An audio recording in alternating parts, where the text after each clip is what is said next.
Hello, I'm celebrating my 73rd birthday today by doing this newsletter for August. In a recent Wellness with Warren video, I talked about taking personal responsibility and COVID-19. I said, I think much of the world's population is now beginning to realize that they cannot rely on the government or the medical system to protect them against these viruses. And if you can't rely on the government, then responsibility for your health is in your own hands, as it should be. Because we all know the foundation of good health is simple: eat healthily and exercise. The problem, as I said before, is that good health isn't just something that happens. Eating better and exercising more aren't something the government can do for you, but they can make it easier to push us in the right direction.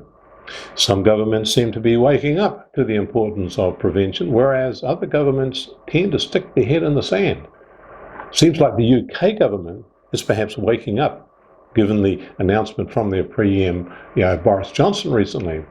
Seems Boris is having a change of heart about the way he addresses the issue of diet.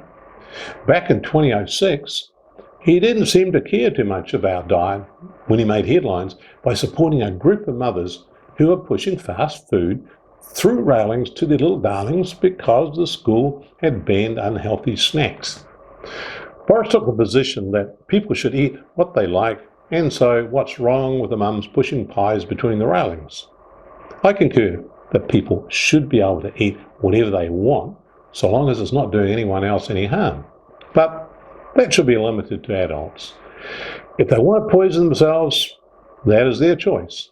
Only problem is that it is generally the taxpayer who picks up the tab when they fall ill.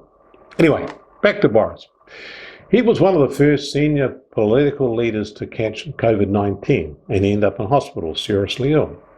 Happily, he recovered, and it probably did him some good, in that he seems to now have a better appreciation of the importance of prevention. And when I'm saying prevention, I'm not talking about just sticking a mask on your face. I'm talking about strengthening your own body's ability to fight potential viruses, or if you get it, to recover with minimal damage as quickly as possible. I'm sure that the experience that Boris had with COVID-19 may have led to the launch last week of the new UK government Better Health campaign.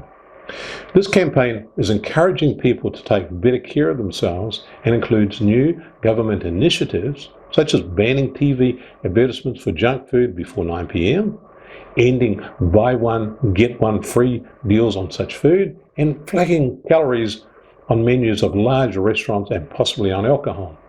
It coincides with a report from Public Health England called Excess Weight in COVID-19, Insights from New Evidence.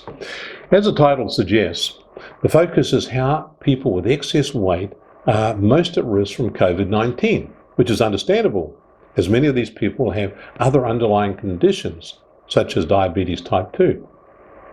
The UK government has said that a slimmer Britain would save the NHS £100 million over 5 years. That's a lot of money to save just by eating healthily and exercising, something we already know we should be doing.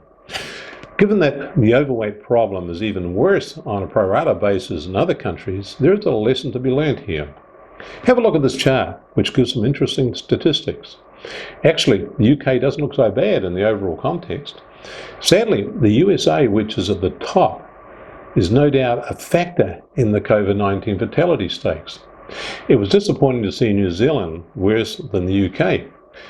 The good news is that these conditions are all preventable if only everyone took responsibility for their own health. I understand that it is easier to say that to do, and it takes self-discipline, but it can be done. The starting point does not cost anything, and it is free. Avoid food out of a packet, try to eat less of it, and exercise more. Try drinking a couple of large glasses of water 30 minutes before a meal time, as that may help. I'd love to hear your thoughts about personal responsibility and exercise as part of your protection against COVID-19. If you have been on total balance in our omega-3 for some time, your immune system should be looking pretty good. If you're not on those supplements and you want to give your immune system a quick boost, then it might be a good idea to have a look at our ImmuStay. Talk again soon.